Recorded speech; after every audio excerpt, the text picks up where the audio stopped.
The greatest hindrance to hoodoo is fear. For so long, the church, in cooperation with the movie or Hollywood, have painted an image of magic that scares those that would participate. The internal fear that magic is evil, that is of the devil. Preachers worldwide have preached against root working. Back in the 80s and early 90s, I did some of that myself until I learned better and learned what it really was. But there's a lot of people who are afraid of the craft, and that fear hinders them. They don't want to go to hell. They don't want God to be upset with them. They are afraid of all that will go down. They become nervous. And what they do is that they shy away from it, not realizing that most Christian services are filled with magic. Most Christian services are filled with them. Now, fear stems from a desire to control you. It comes via the government.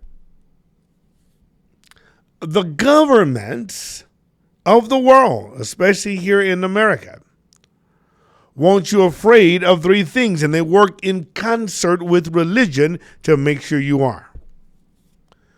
They want you to be afraid of hell. They want you to be so afraid of hell that they can do anything to you and you will do anything to evade hell. They want you to be afraid of jail. They want you to do anything. I notice jail and hell rhyme. But they want you to be afraid of jail. And jail is a type of hell, isn't it? A place of punishment. You have a little cell there. Can't go where you want to go. They want you afraid of that place. If you're afraid of it, they can do whatever they want to you. They also want you afraid of dying. So death, jail before death, death, then hell. They want you to be afraid of those three things, and governments have used these devices successfully to make those they govern over afraid. See, you don't have to worry about a coup if they're scared of dying, jail, and hell. Let them know if you do a coup, you go to jail. You ain't scared of jail, you could die. You won't have no life. Your wife is not going to be with you. Your husband is not going to be with you. You're going to miss out on something. And if you die, you're going to go to hell because you did not obey them that had rule over you. So these things work in concert to keep the masses in line. I am not telling you to break the law. I am not telling you that we are going to hell and you shouldn't be scared. I'm not saying none of that. I'm saying those things have been used as a vice against magic kind. And it is the number one reason that's hindering you in your practice. So you'll practice hoodoo, but act like you're not. You'll practice hoodoo, but not call yourself a witch. You'll practice hoodoo and not say you're doing witchcraft or magic. You'll practice witchcraft and magic and call it hoodoo, but you don't want your pastor or the congregation or your family or your friends to know what you're doing. And every time you hide a part of yourself, it weakens your resolve when you're casting.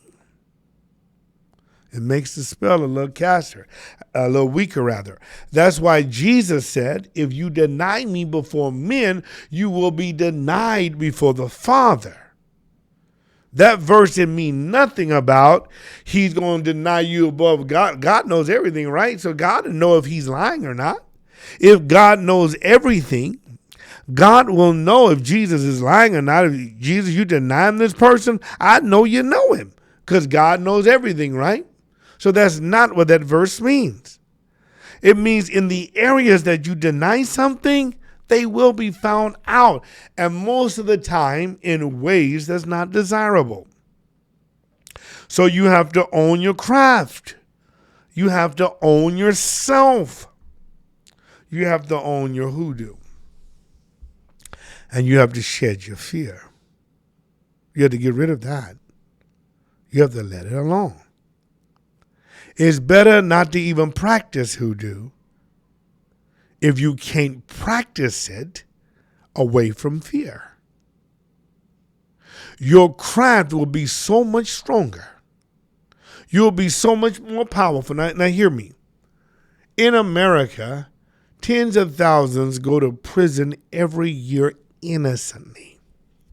Tens of thousands. They didn't do nothing. They just got shawshanked. Sent to prison. And not for no week and no day or nothing. Some of these people have been there 10, 20, 30 years. And some of these people have died on death row and they were innocent.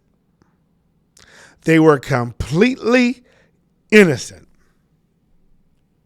And they gone to jail. There's, the people that died in the Salem witch hunts. Those people, they were Christians. They weren't even witches. Bridget Bishop and all them, they were Christians. They were Puritans. They would have been afraid to sign the devil's book. Not that there is a devil's book, but that's what they were saying about them. They would have been afraid of that. They were Christians. So you had Christian on Christian crime. And they killed these people, and they were innocent. They were not guilty.